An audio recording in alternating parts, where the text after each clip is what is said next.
Paitika zvinotyisa zvinovhundutsa mudzimai wemuHarare anonzi Loita agara nemurume mazuva anokwanisa kuita 9 mushure mekunge afa. Welcome back to the channel. Please don't forget to like and subscribe. Zvinhu zvinotyisa guys kuti murume ashaika ogara naye 9 days dzese. Kunokonzi mudzimai uyu ndewe muStone Ridge muHarare akagara nechitunha chemurume wake achirara padivi nacho kusvikira chaora ndokuzomhanya kumapurisa.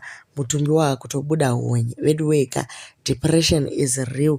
Unenge uchitoshaya kuti chii chiri kuitika, but nyaya iri kunzi yatsozozika neruzhinji mushure mekunge vauya nenyaya iyi kumapurisa.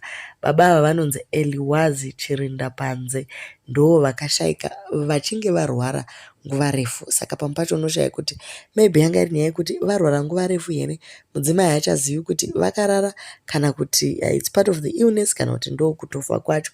Ini ndinoona zvangu kuti inenge ichitori depression kana denial chaiyo.